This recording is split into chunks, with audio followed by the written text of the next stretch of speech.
Meribel is one of the Alps' most popular resorts, but how is it for first-time skiers? Photo, PHILIPPE DESMAZES, AFP, Getty Images, Meribel Conte 1 minute Wednesday, February 27, 2019. I mean, how hard can it really be? I muttered as I pretended to remember how to click my ski boots onto my skis. I bet it's like riding a bike.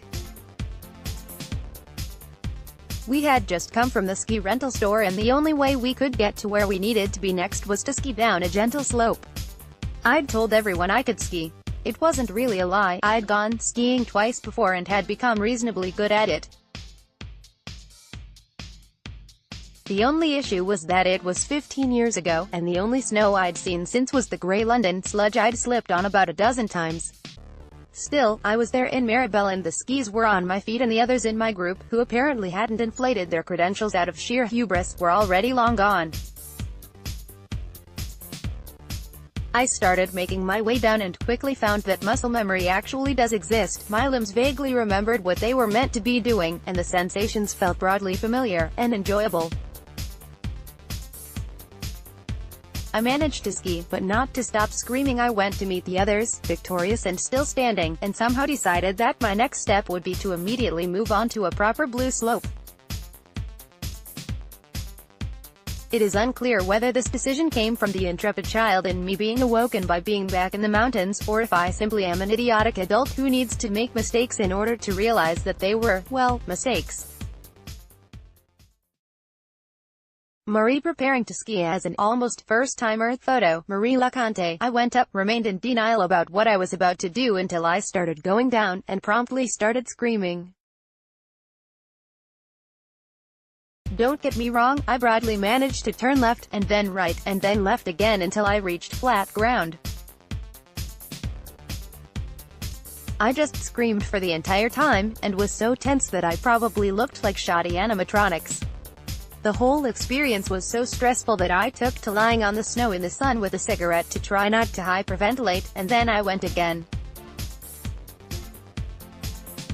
Our group had planned to go out into town that evening to sample the local nightlife, but the 2 drinks I downed to calm my nerves before dinner ensured that I was in bed by 10 p.m. This was a lesson learnt. As a profoundly metropolitan woman in her late 20s, the only holidays I'd ever decided to go on included daytime activities like maybe go to one museum, or the more extreme, maybe go to one museum and then one nice church. It's all well and good to do several hours of intense physical exercise in a row at 12, but quite another at 27. The morning after, I became acutely aware of this the next morning when I woke up to find every single one of my muscles in an almost unimaginable amount of pain. Luckily, life quickly provided a distraction. We were to meet a ski instructor to show us around the resort, and it turns out that if there is one constant between 12 and 27, it is pure, nearly overwhelming lust for ski instructors. Marie managed to get up to the top of the slopes. Coming down was another matter. Photo, Meribel Conte. Retreating to my pre-teenage self, I became desperate to impress Sam, but miserably failed, as there was no visibility whatsoever that day and I was so terrified by the prospect of going down a slope that I considered sitting down to wait for the snow to embrace me and end it all. I eventually started skiing and the screaming resumed, except that no one could see me and I felt like a particularly distressed and slow-moving sliding ghost. I briefly tried to be a model pupil by casually stopping next to Sam, instead ending up falling over somehow ass and face first at the same time. Besides my realization that I simply don't know how to flirt with someone whose interests are the mountains, not much of note happened until the evening after that, or rather the morning after. We'd finally managed to have our après-ski and ensuing night out, which by the way I would only recommend if you're fine being surrounded by hordes of people who are all precisely 21.5 years old and really like shots, and truly paid for it on our last day. How not to deal with a hangover on skis? I'd like to think that I've been hungover in most places. I've been hungover at work, on trains, on planes, buses, tubes, coaches, the gym, bikes, swimming pools, you name it. I've wanted to throw up and under over it. That being said, nothing quite prepares you for the unique experience of being hungover when you're skiing.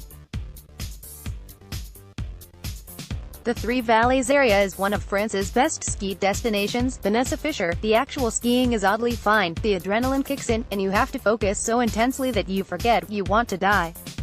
It's when you stop that trouble starts. Your heart is beating too fast, you can't really sit down, it's both too cold and too warm, and you just know that if you barf you'll still have to ski back to your hotel covered in bits of breakfast, so you go on. You ski and you ski and you ski because you're too scared to think of what will happen if you stop. Oddly, it ended up curing me of my fear. I couldn't scream because I was worried about what would happen if I didn't keep my mouth closed at all times, and my brain was working so slowly that I couldn't process my panic. By our last morning, I was merrily zigzagging down the slopes, blowing raspberries at children going slower than me because I'm nothing if not dignified. I had to get dragged back to the airport, and the day after I came back, informed a number of friends that we'd be going skiing together next winter whether they wanted it or not. Hopefully, a year will be long enough to practice my snow-related shut-up lines.